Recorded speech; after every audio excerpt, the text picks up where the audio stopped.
انس بن مالک رضی اللہ تعالیٰ عنہ فرماتے ہیں کہ ملک شام کا ایک شخص حضور کی بارگاہ میں حاضر ہوا اپنے بادشاہ کا کوئی پیغام لے کے۔ غریب آدمی نا ایسے ہی طبعاً ہی تھوڑا سا مایوس ہوتا ہے، ڈر رہا ہوتا ہے، وہ سہما ہوا ہوتا ہے، لیکن حالات کے سہمے ہوئے لوگوں کو بتا دو حالات بدل جاتے ہیں، ایک جیسے نہیں رہتے۔ لیکن یہ بیچارے سہمے، یہ ہر جگہ ڈر رہے ہوتے ہیں، یہ آستانوں پہ بھی ڈر کے پیچھے بیٹھے ہوئے ہوتے ہیں، آستانوں پہ بھی پروٹوکول مل رہا ہوتا ہے جس کی جیب تگڑی ہوتی ہے۔ تو کرتے ہیں یہ لوگ، ان پہ پریشر بڑھا دیا جاتا ہے، کچھ ایسے کام کیے جاتے ہیں جن سے ان کی دلوں پر بوجھ بھی رہتا ہے کہ نہیں یہاں بات کوئی نہیں کرنی۔ حضرت انس بن مالک رضی اللہ تعالیٰ عنہ فرماتے ہیں جب وہ آیا نا نبی کریم کی بارگاہ میں، وہ کانپنے لگا، کوئی بات بھی نہیں ہوئی، کوئی ایسا مسئلہ بھی نہیں ہوا، لیکن وہ کانپنے لگا اور تھر تھر کانپنے لگا۔ تو اللہ کے رسول صلی اللہ علیہ وسلم نے اسے فرمایا کہ کیوں ڈرتے ہو، کیا بات؟ کہنے لگا میں مدینے کی جو ریاست ہے اس کے سربراہ کے پاس آیا، غریب آدمی ہوں، ڈر لگتا ہے کوئی ایسی بات نہ ہو جائے کہ آپ ناراض ہو جائیں۔ انہوں نے تو دیکھا تھا نا ان لوگوں کو کہ جو جانور کو مالک کی مرضی کے بغیر چھاؤں میں باندھ دیتے تھے تو مار پڑتی تھی، نہ سیانا ہو گیا تو مرضی کرے گا، مجھے ڈر لگ رہا ہے۔ حضرت انس بن مالک کہتے ہیں بات کہاں کی تھی، چلی کہاں گئی؟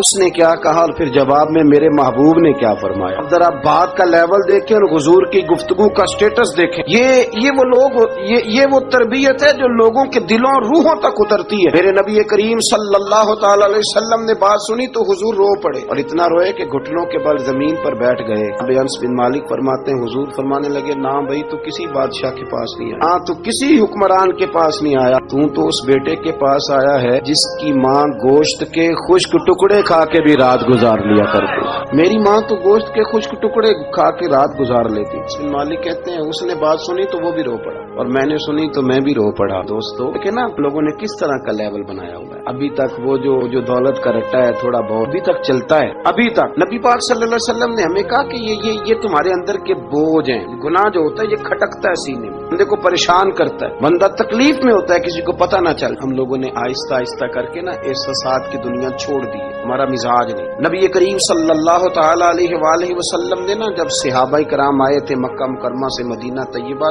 آپ نے سن رکھا ہے کہ انصار مدینہ نے اپنی جائیدادیں بھی تقسیم کر کے آدھی آدھی مہاجرین کو دے دی تھی۔ ان میں ایک حضرت ام ایمن بھی تھی، نبی کریم کی رضائی والدہ ہیں۔ یہ حضرت عبداللہ رضی اللہ تعالیٰ عنہ جو سرکار کے والد گرامی ان کی آزاد کردہ لونڈی، حضرت سیدہ طیبہ طاہرہ جناب آمنہ رضی اللہ تعالیٰ عنہ کی بھی بڑی خدمت کی۔ ان کو بھی ایک باغ ملا ہوا، جب وہ خیبر کے علاقے فتح ہو گئے، یہودیوں سے بہت سارے علاقے لے لیے، تو اللہ کے رسول صلی اللہ علیہ وسلم نے فرمایا اس طرح کرو کہ یہ جو تم نے جائیدادیں لی ہوئی ہے نا انصار سے، یہ واپس کر دو، ہمیں اس میں سے دے دیتے۔ حضور علیہ السلام نے انصار مدینہ سے بھی کہا کہ میں ان کو یہ جائیدادیں دے کے اور تمہاری واپس کرانے لگا ہوں، تو انصار نے تو وہاں بھی بڑا انوکھا جواب دیا، یا رسول اللہ ہماری والے بھی رہنے دیں، وہ والے بھی ان کو دے دیں، یہ بھی ان کے پاس رہنے دیں۔ محبوب نے فرمایا نہیں میرا فیصلہ یہی ہے۔ حضرت ام ایمن رضی اللہ تعالی عنہا کے حصے میں ایک باغ آیا ہوا تھا، تو محبوب کریم سید عالم صلی اللہ علیہ وسلم نے کہا اما جی آپ کو کوئی اور باغ دے دیتے ہیں، یہ والا باغ واپس کر دیں۔ سادی بی بی تھی، آج تھا میں نے حضور کی خدمت کی ہے بچپن میں، آج تھا، کہنے لگی میں تو نہیں واپس کرتی، یہ ناز ہے، نہ حضور کو کوئی انکار کر سکتا، میں تو نہیں واپس کرتی۔ حضرت عائشہ صدیقہ رضی اللہ تعالی عنہ فرمانے لگی اما جی یہ آپ کیا کہہ رہی ہیں؟ حضور فرمانے لگے عائشہ آپ خاموش ہو جائیں، یہ بڑھاپا ہے، اس کے احساسات ہیں، اس کے جذبات ہیں۔ اب یقین کریں کئی دفعہ بوڑھے بیچارے نا درد سے بات نہیں بتاتے کسی کو، کہتے ہیں کیا کرے کپڑا اٹھائیں تاکہ پیٹ ننگا ہو جائے، کیسے بات کریں؟ نبی کریم سید عالم علیہ الصلوۃ والسلام اما جی کے قریب گئے، کہا اما جی میرے ساتھ چلو ایک دفعہ باغ دیکھ تو۔ حضور ساتھ لے کے گئے، ایک باغ دکھایا تو کہنے لگی نہیں میں نے نہیں لینا ہے، میرے والا ٹھیک۔ نے پھر دوسرا دکھایا، کہنے لگے یہ بھی نہیں مجھے پسند۔ محبوب نے تیسرا دکھایا تو کہنے لگی یہ تو میرے والے باغ سے بھی پیارا ہے، یہ میں لے لوں گی۔ اب وہ مسکرائیں تو حضرت عائشہ کہتی ہے میں نے حضور کی آنکھوں میں آنسو دیکھے، فرمایا الحمدللہ اس کا دل نہ راضی ہو گیا۔ طریقہ ہے عزیز تھوڑے احساسات تو پیدا کریں، تھوڑے اپنے جذبات، کتنی خود غرضی والی زندگی ہے کہ مجھے صرف میرا ہی خیال ہے، اور جو جہاں بیٹھا ہے نا پتہ ہے ہم پریشان زیادہ کیوں ہیں؟ میں مولوی ہوں تو میں سارا دن یہی تقریریں کرتا ہوں، لوگ مولویوں کی عزت نہیں کرتے، لوگ مولویوں کی عزت نہیں کرتے، تو میں کہتا ہوں چھوڑیں یہ رٹا، عزت مانگنے کی کیا ضرورت ہے؟